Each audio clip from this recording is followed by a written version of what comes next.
Hello everyone and welcome to the Interlude video for the Kingdom Hearts series, the third interlude that we have done so far, now that we have completed Kingdom Hearts 2 and Kingdom Hearts 358 Days Over 2, a two-part Let's Play in a way of completing the Kingdom Hearts 2 arc, and once again, continuing the lore of the series. We're at a turning point, and before we can turn the page to the past for the next game, we need to talk about stuff we learn through various, special cutscenes and the Secret Ansem Reports in Kingdom Hearts 2. Now, I was going to read, I even had audio of me reading the entire Kingdom Hearts 2 Secret Ansem Reports, and then realized one simple thing. It was too long. Reading them and then giving you guys my take on everything and describing it and giving it more detail was 32 minutes on that alone. They are very talky, but I think giving you a decent synopsis will help. Also, the footage in the background, for the most part, is going to be me losing to data fights. It's the cutting room floor video from me doing this, doing the data fights in the Kingdom Hearts 2 Let's Play. So without further ado, let's go over the information that we receive from these reports.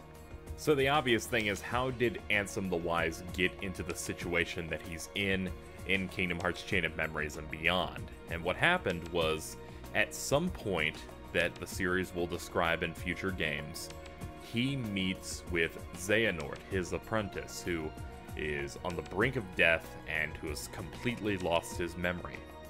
At this point, he nurses him back to health, and because Xehanort is so interested in a curious person and a hard worker, he becomes one of the 6 apprentices to Ansem the Wise. These apprentices also end up being the guards for Radiant Garden as well, so we have Xaldin, Lexius, Vexen, Xigbar, Zexion, and Xehanort. And it's at this point that Ansem the Wise is doing research on the darkness of the heart, which is something we all know about. He had began using Xehanort as a test subject because Xehanort had volunteered. It was later that he learned that all these experiments being done on live humans and creating Heartless was happening because of the apprentices. They were going back and going much further than Ansem the Wise ever would have gone, and he was mortified by this. He brought them all together and said, you have to stop this. You need to stop doing these experiments. Destroy all of the research you've obtained. You're going too far. It's sometime later that Ansem the Wise discovers the reports that Xehanort has made under his name, the reports that we've read in the original Kingdom Hearts. And it's here that he has found that his 6 apprentices are no longer the humans that they once were. They are now in the form that you generally see in Kingdom Hearts 2. These mysterious dark forms, these nobodies. It's then that he is banished to not the realm of darkness, but the realm of nothingness.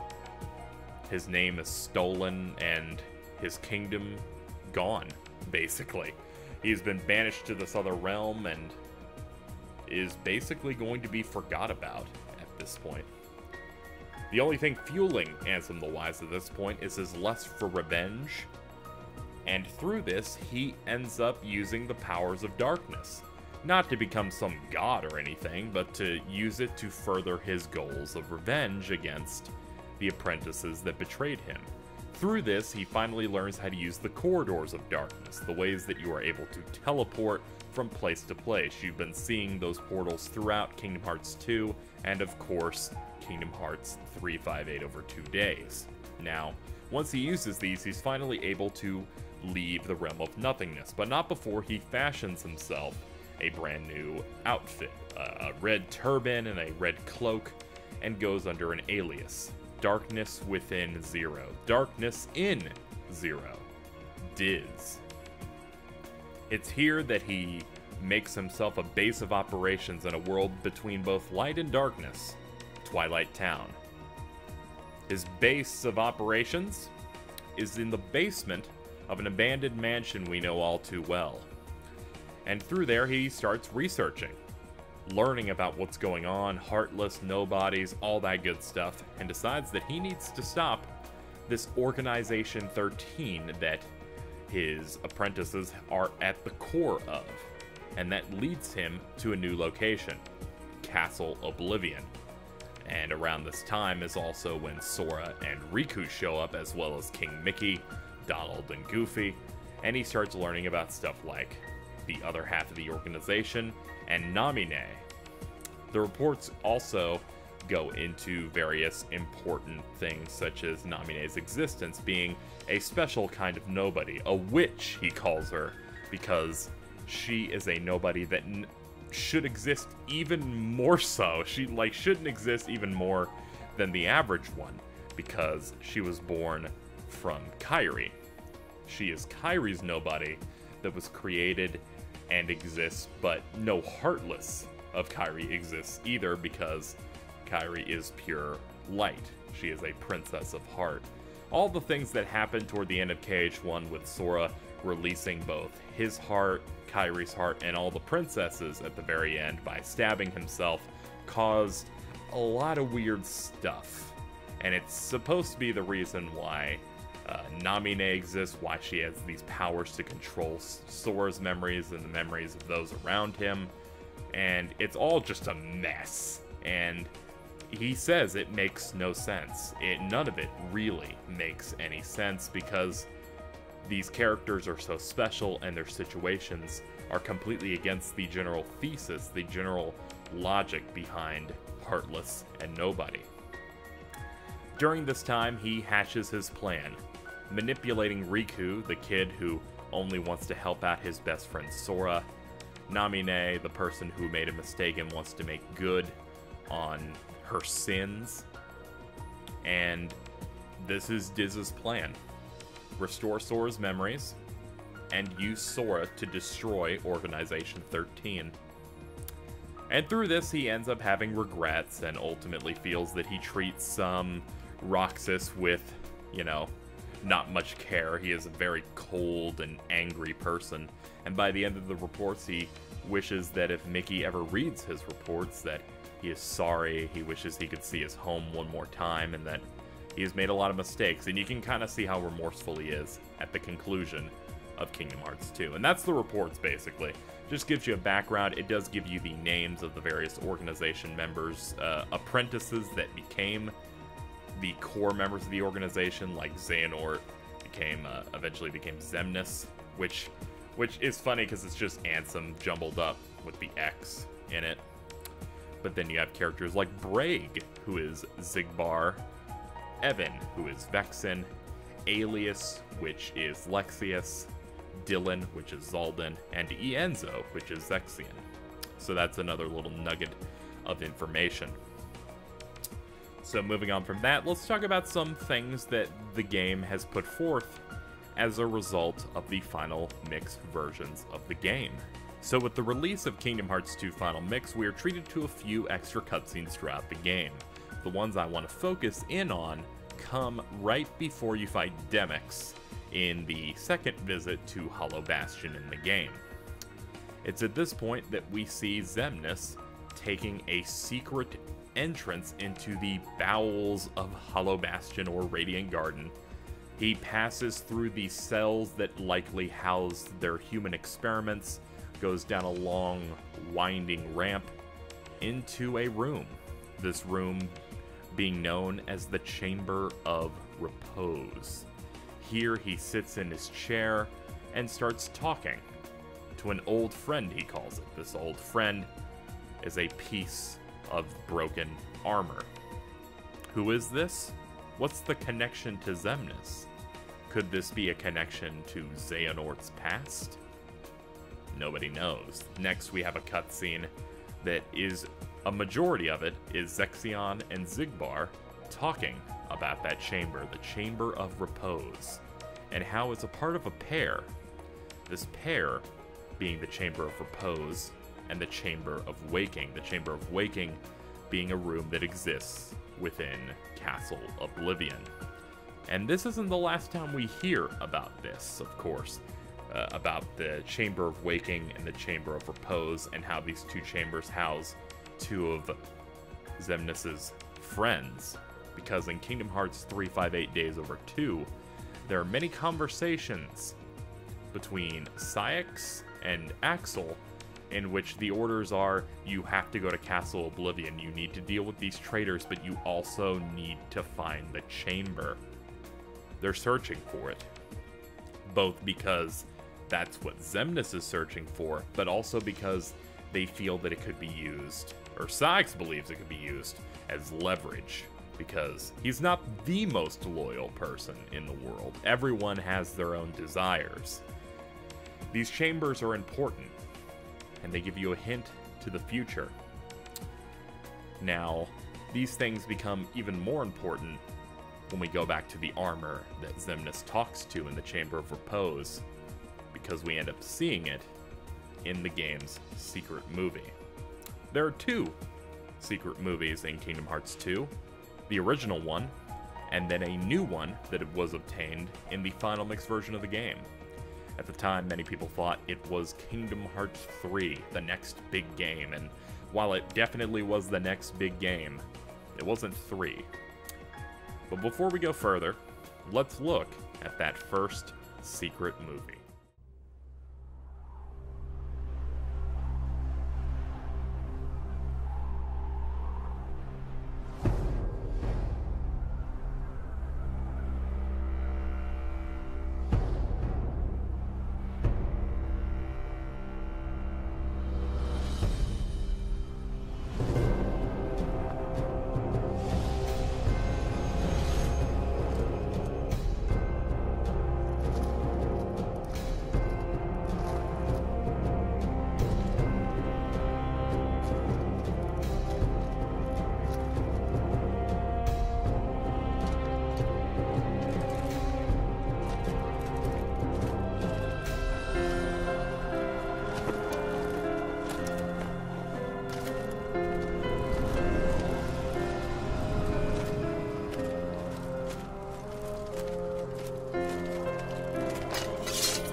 Originally, when many of us played Kingdom Hearts 2 when it first came out, we had never seen the cutscenes about the Chamber of Repose or the Chamber of Waking or any of these hints.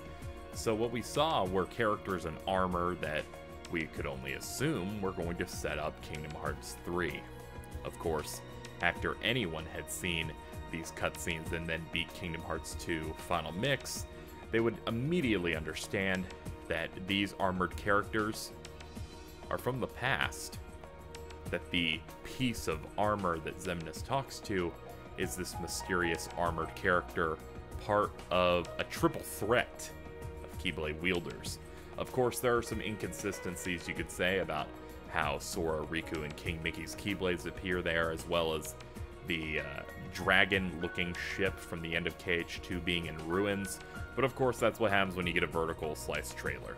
Ultimately, that was very much a non-canon cutscene in a way, but was meant as a way to hype things up before they started developing the next piece of plot. But regardless, the characters in it are real, and they set up quite a few interesting things. To obtain the second secret movie, players of Kingdom Hearts 2 Final Mix would have had to see that first secret ending. They would have seen the three Keyblade wielders in armor, and then had to best the arguably strongest one of them that they could assume, the Lingering Will, which we have fought in the previous video. On top of that, you need a true understanding of the story and beating the game's ultimate challenges. If you're playing on Critical, you'd have to defeat the Lingering Will, the Organization Data Forms, as well as the Mushroom 13, and when you do, you are treated to the biggest and the best secret movie we've ever gotten.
And just like that, everything got a lot more interesting, exciting, and of course, with this series, more complicated. We saw an epic battle between two obviously evil people against our three heroes, the three armored Keyblade wielders, but there are some problems here. One, why is there a character that looks exactly like Roxas when obviously this takes place in the past? Two, who are the other two warriors? And three, who are our villains? One that looks much like an older version of Xehanort, and who is the one in the mask? A lot of questions. A Keyblade war apparently happened here, and a lot of very interesting plot threads. We got our answer eventually with the announcement of the game we had seen, Birth by Sleep. Kingdom Hearts Birth by Sleep, which was originally going to be a PS2 title, was a PlayStation portable game, and was meant to be the next big game in the series. Of course, every Kingdom Hearts game matters, that's why we cover stuff like Chain of Memories and 358 here in this series. But when I think of big games, I think of Kingdom Hearts 1, Kingdom Hearts 2, and Birth by Sleep. These are big games that push the plot forward in a lot of ways. And they are, in general, much stronger games in the gameplay department and production values. This is a game that's supposed to set up the story of Kingdom Hearts 1 and give context to a lot of questions you have from the current game, Kingdom Hearts 2. This is what's known as a sequel prequel. It's a prequel that's also a sequel because no one should be playing these games in chronological order. That's just weird, you know? But Kingdom Hearts Birth by Sleep is very, very exciting. It has to answer a lot of questions. Who is this character that looks like Roxas? Who are the other two warriors? Why is the brown-haired one, the one who becomes the lingering will, why does he hate Xehanort? What is his connection with him? And the golden eyes that he obtains through that trailer. And of course, Mickey Mouse is there, so Mickey is involved in this entire thing.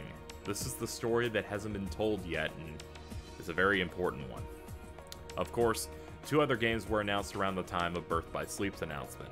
One we've already played, 358 over 2 days, which was the middle chapter that kind of filled in the blanks of Roxas's life, and Kingdom Hearts Coded, which we'll be getting into after Birth by Sleep, and covers... basically, it's the game that's supposed to give Sora the knowledge of all these games he wasn't involved in, and all these past arcs. And also because Square Enix is a business and you gotta use your IP to make money. That's also a big reason. But with that being said, we have a lot of questions to answer. And then there's one last detail that I don't want to leave out, and it's that Xigbar looks at Xion and then sees this other Roxas from Birth by Sleep, giving a connection to Sora, and of course, another connection to Birth by Sleep. So I'm going to close out this video. I would have loved to do some interviews and stuff like that, but I feel like we need to do story-focused videos like this in interludes every once in a while. I think I might do more interview-related stuff in the future once we're done with Birth by Sleep and we are unpacking that game. But for now, we're going to end this. Next time in the Kingdom Hearts series, we will be opening with Kingdom Hearts Birth by Sleep, an exciting new title that puts everything under a new type of microscope. We go 10 years before the start of Kingdom Hearts 1. It all began with Birth by Sleep. At least until they made another prequel later, but we're not going to talk about that. See you later!